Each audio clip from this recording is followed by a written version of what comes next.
Buy on MTG. Construct your deck. Command your board. Conquer the table. Hello out there in the wide world of web. This is Rob with Bion MTG. We're doing our next step in the trip down memory lane. So if you remember, the last one we did was Legends. So next would be The Dark. The Dark is a pretty cool set. Came out August 8th, 1994. They said that they estimate 62 million cards in total were printed for The Dark. The set symbol is this little bitty crescent moon. I'll go ahead and put a larger one up there. 119 cards in the set, and they break it down to 35 rares, 44 uncommons, and 40 commons. Now, the weird part is still at this point, they were referred to as U1 for the rares, but Dark was printed on sheets, and this is just reading off of something that was on the wiki. Printed on sheets of 121 cards that contained 119 unique cards. The set rarity breakdown, 41 commons.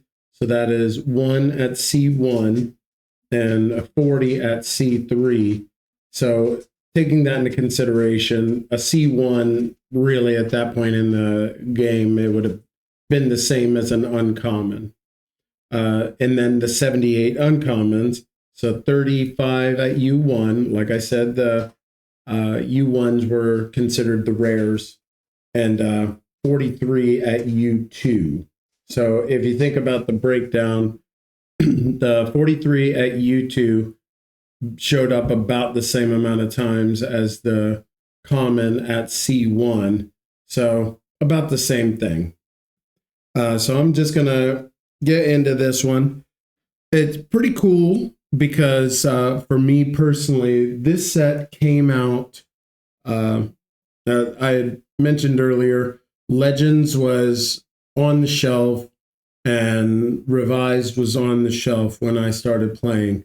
This was the first set that I kind of got to watch roll out. Like, I heard about it, read about it in, I think it was Scry magazine, it may have been InQuest magazine, but then they had posters and some promotional stuff. So this was the first set I got to watch as a Magic player get released and come out. Some really amazing artwork in this one. Amnesia, really cool, just kind of, his brain's wide open. And at this point in the game, I was still real new, and I'm looking, and I'm like, Amnesia is 6 mana. That thing's got to be powerful. And yeah, it's really not. Angry Mob's kind of cool. Because it was like color hosing. It was black hate. So that was kind of cool. Apprentice Wizard, really neat. Like it was like a mana morpher. Like it changed it from blue to generic, but it increased the amount of mana you had. Ashes to Ashes, there's kind of like a pair off. There's a Dust to Dust also. We'll see that when we get there. Ball Lightning was a groundbreaking card at this time in the game, and it enabled some pretty crazy combos, pretty crazy turns, where you would Ball Lightning and then you would Bloodlust to make it into a 10-1, and then you Berserk it and you hit somebody for 20. So Ball Lightning was a really heavily played card. I'm only going to say that about a handful of cards in this set, because although it's very nostalgic, there were not a lot of great cards that came out of this. Banshee's pretty cool.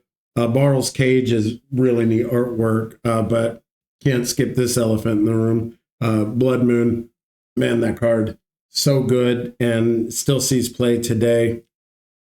Pretty great. You can always see like these two, the Bograt and Bogamp. Same artist got to do both of them, and that's why aesthetically there's so much overlap. Bone Flute, I will say, when you got a teenage boy and you put out a card named Bone Flute, there were some silly jokes made. I'm just going to go with that. Book of Wrath was pretty great. Let me take this off because I don't want that being bothering me. Brainwash was a reasonable card, nothing too great.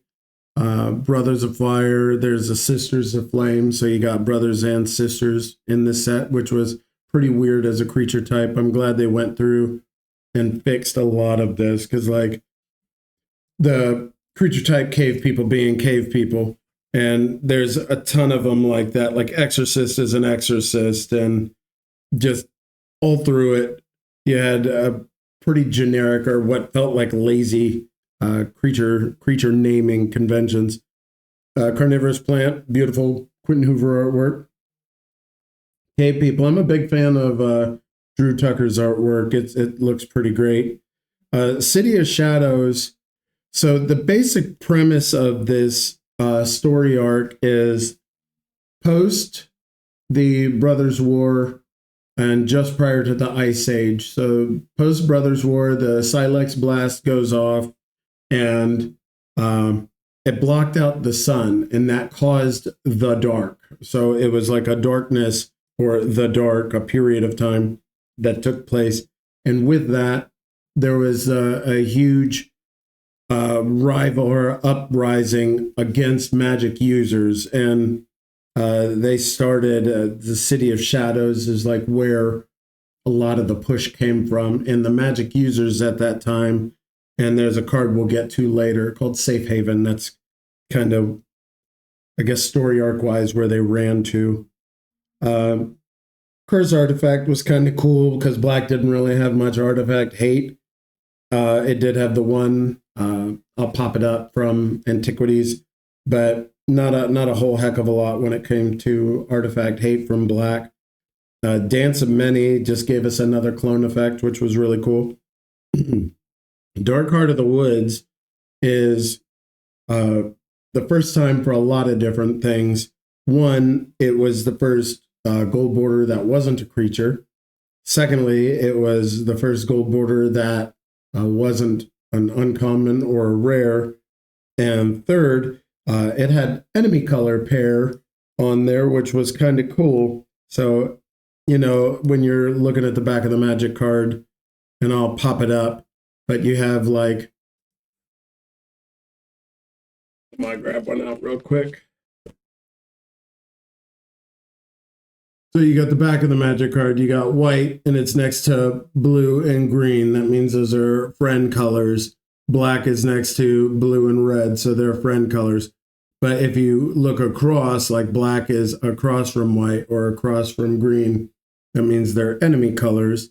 And Dark Heart of the Woods being an enemy pair was always, I don't know, just kind of cool, and definitely another kind of like a first situation going on. Dark Sphere, another 0 mana artifact. So in your head as a player, you're like, oh, it's 0 mana. It's got to be on par with like Moxes or Lotus, but obviously it's not. Pretty cool enchantments. Regenerate was still pretty prevalent back then. This is another one that's color two color card, but blue and black, but it was a nice regenerator. And this is the Dust to Dust, when I had mentioned earlier the Ashes to Ashes. Eater of the Dead, wow, just a really cool card. And I'll see if I can get a picture of it from a friend of mine, but he has original art of Eater of the Dead. So I'll see if one day I can get a nice clean photograph of the original piece that he has. Electric Eel is a blue-red card, pretty cool. Elves of Deep Shadow is another one of the green-black, but man, this card has been good and still is good. And for some reason at this time, everybody thought it kind of looked like Alanis Morissette, so they would refer to it as Alanis Morissette. Reasonable cards, nothing too crazy. The Erosion definitely kind of breaks the color pie, that thing that people reference a lot, like damage prevention or land destruction, doesn't belong to this or that. But Erosion was definitely one of them. Fellwar Stone, beautiful Quentin Hoover artwork, really powerful card, still sees a ton of play today. Saw play back then as well. Moving right along, and this one is definitely going to be a lot shorter video because it's a lot smaller set. Festival, just kind of cool looking artwork, nothing too crazy, but I think artwork wise, Festival doesn't hold a candle to something like this Fire Drake that Christopher Rush did. It's just a beautiful card. And what didn't see a lot of play, just really, really pretty. Fountain of Youth didn't really see much play, but it was another one where people speculated because it was a 0. Frankenstein's Monster, though, that one, we tried really hard to break this card and couldn't really get it to do much of anything. I will say Gaia's Touch now is probably a lot better than it was back then. This is one that I try to sneak in Commander games every now and then. Triple blue to regenerate. That cost is way too high. Giant sharks are kind of cool. Goblin Caves and Goblin Digging Team. There's a fair amount of goblins in here. So you got the Goblin Caves, Goblin Digging Team, Goblin Hero, the Goblin Rock Sled that, funny enough, on its creature type originally wasn't even a goblin. Goblin Shrine. Goblin Wizard is a pretty powerful card, though. That one we used to use a little bit. Holy Day. Holy Day having white removal was pretty out of character on the color pie, but definitely got to see some play. And funny enough, this card, I would say even as recently as like 4 or 5 years, was pretty reasonable sideboard tech in Legacy, Death, and Taxes. Holy Day is just a really cool card. Inquisition, cool. Inferno, it's just a big damage spell. Knights of the Thorn, though, this one, pro red, so it had its own little color hate, and banding, and we all know how powerful banding is. Land Leeches is just kind of whatever, 2/2 for a striker, but it is beautiful artwork. Leviathan at this time was the largest. Well, he was just a beast, you know. He's a big old 10/10. Had a crazy casting cost, though, so I don't know. But we assumed, because at this point in the game, everybody was like, "Oh, the biggest creature is got to be powerful." I mean, people still play Force of Nature, and yeah, so Leviathan coming out of the woodwork, everybody's like, "Oh, it's a beast," but it's just hard to maintain something like that. Lurker is just amazing artwork. Anson crushed it on this, like the foreshortening of the hand and this lanky, bony creature. It just looked amazing. Mana Vortex, pretty decent card, not too bad, really. And another one that kind of breached the color pie a little bit, given blue land destruction. This is another one of the 3 multicolored cards that came out in this set. This one falling back to being a creature, though, but it was a common, so that made it pretty unique in that perspective. March Viper, so they did reintroduce poison. This is for the second time because it was originally in Legends and then brought back into the dark, kind of making it more of an evergreen mechanic at that point because it's been in 2 sets now. Maze of Ith. Can't say enough about Maze of Ith. Just a great card and super powerful. Still sees a ton of play. Beautiful artwork. I do think the bordering that they did in the dark with this like purple background of the text block was just really spot on and went well with the aesthetics of the set. Merfolk Assassin, that tap to kill was really out of character or off color pie for blue to have. But I will say, at this point in the game, we now had enough merfolks to actually have a merfolk list. And my friend Ryan and I, we had really ironed out this merfolk list that our primary removal package was Merfolk Assassin with War Barge. And it was strong. I mean, it did a lot of work, and you still had access to Ancestral Recall and Time Walk and Time Twister. So it was strong enough and fast enough that Uh, just at the dark, we had a Merfolk deck, and it was good. The times were good. Merc Dwellers. I will say I'm a bit of a sucker for Drew Tucker's artwork. It's an acquired taste. I know not a lot of my friends at the time appreciated Drew Tucker's work like I did, but just a beautiful card. Nameless Race. See the lazy naming creature type convention. Merc Dweller is a summon Merc Dweller. Nameless Race, summon Nameless Race. What is this dude? Nihal Sullivan? I don't know. Sullivan? I don't know how to even say this. Really cool artwork, though. But yeah, the lazy naming convention. People of the Woods are People of the Woods. Preacher, beautiful Quentin Hoover artwork. Really kind of showed that at this point in the dark, the white wasn't doing so much of being like the good guy color, but more so like look at just the passion and the rage that they put into the preacher's face. And it was stealing things. And there's color hosing. There's 4 different color hosing cards from white in the dark. So it kind of made them almost be the villain color of this set because they were the ones that were from the aesthetics going out and trying to capture all these anybody different, like the Torvar's Crusade. I think it's Torvar's Crusade. We'll get to it, but slaying all the goblins and just raging out of control. Yeah, here it is. Tivdar's Crusade. I'm going to fall back over here, though. Reflecting Mirror was just kind of a neat card. Riptide's pretty funny, you know, all blue creatures become tapped. Rune Sword was another example of early equipment before they really ironed out what equipment was going to be. Safe Haven, I referenced this earlier when I was contrasting it with the City of Shadows. You had the Safe Haven where the magic users ran and hid within.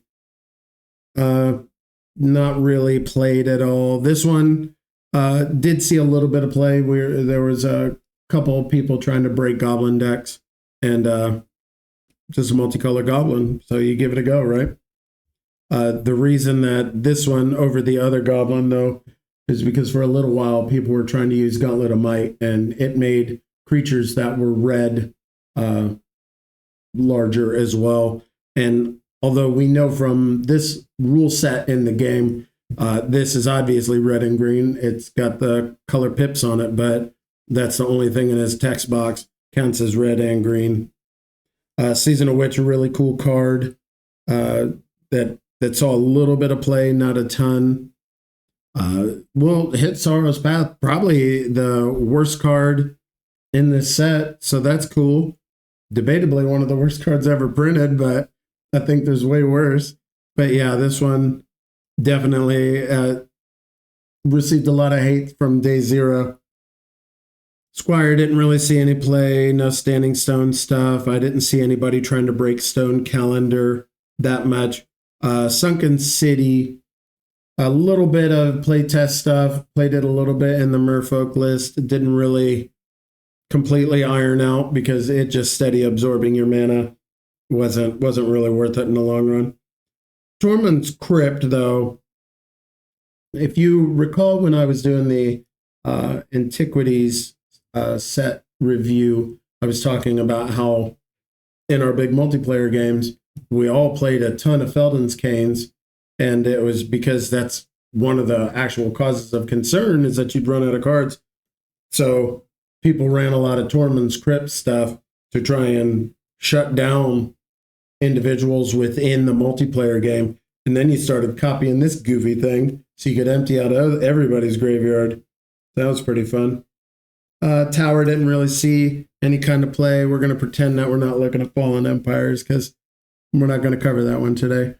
Tracker was okay. Uncle Istvan was pretty cool card, though. I mean, he's just a big blocker. I mean, he didn't have that big of a butt on him, but just having all the damage reduced to 0 was pretty great.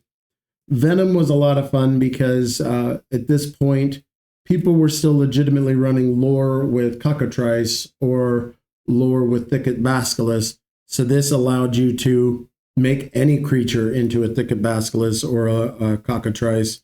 So it definitely saw a little bit of love. Wand of Ith. I'm not going to pretend I could even read that right now. I'd have to, I don't know, put on my reading glasses, my close-up glasses. But yeah, beautiful artwork on it, though. And I talk about this artwork specifically when I do the Quentin Hoover Artist Spotlight. War Barge, the other half of the combo that I was talking about regarding the Merfolk Assassin. Withering or Waterworm, didn't really see much play. Whippoorwill, not really any kind of play. Like I said, this set overall, like really none of these saw any additional play. I will say the Wormwood Treefolk is a cool looking card, but overall this set didn't see a ton of play at all. There were a handful of cards that people fell in love with that did great work and still today do great work, like Maze of Ith or